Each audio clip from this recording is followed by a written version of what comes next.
Istriku seekor pighal. Ketahuilah, wahai jin ifrit, sesungguhnya pighal ini adalah istriku. Ketika itu, aku pergi berlayar dan meninggalkannya selama 1 tahun. Kemudian, aku pulang dari berlayar. Ketika tiba di rumah, aku memergoki istriku sedang berbaring di ranjangku bersama seorang budak berkulit hitam. Keduanya bercengkrama, tertawa-tawa, berciuman, dan berbuat mesum.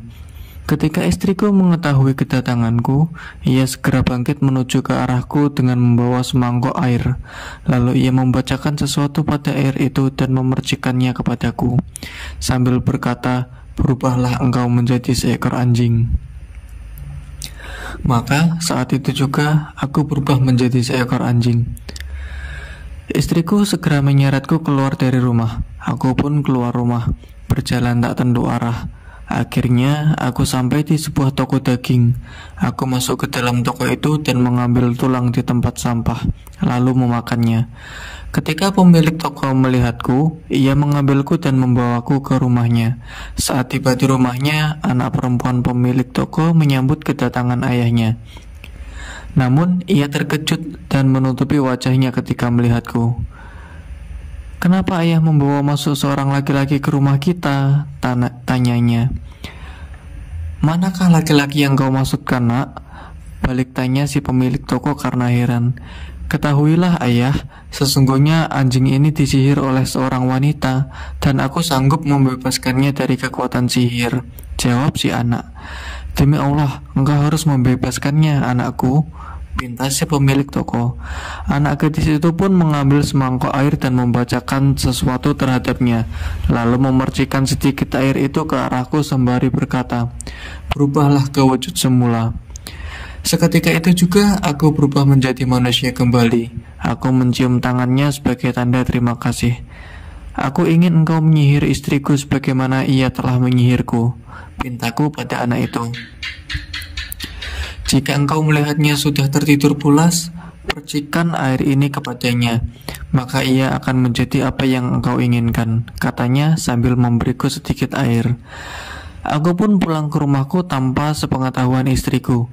Ketika malam tiba dan istriku sudah tidur, aku memercikkan kepadanya air yang kudapatkan dari anak pemilik toko daging, sambil berkata, "Jadilah seekor pighal."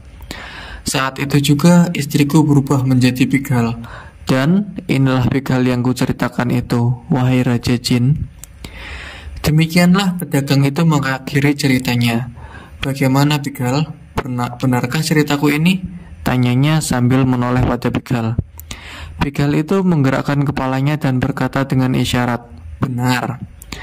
Mendengar cerita si pemilik pighal, Jin Ifrit mendecak kagum dan memenuhi janjinya, yaitu memberikan sepertiga terakhir dari hidup si saudagar. Pagi menjelang, Ratu Syahrazad terdiam. "Sebuah dongeng yang benar-benar aneh dan indah," ujar Dunyazad ketika fajar mulai menyingsing. "Besok malam akan kuceritakan dongeng yang lebih aneh dan lebih indah dari ini.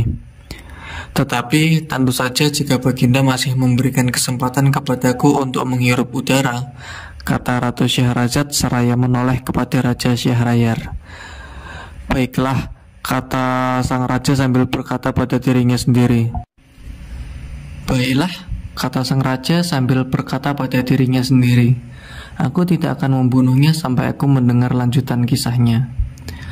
Mereka melewatkan malam itu dengan saling memeluk mesra hingga pagi hari. Keesokan harinya, Raja Syahrayar keluar meninggalkan istananya, lalu menuju belairung kerajaan. Raja Syahrayar menjalankan pemerintahan, memberikan keputusan hukum, dan mengurusi masalah-masalah kerajaan lainnya. Hal itu berlangsung hingga siang hari. Ketika hari hampir senja, belairung kerajaan pun ditutup dan Raja Syahrayar pun kembali ke istana.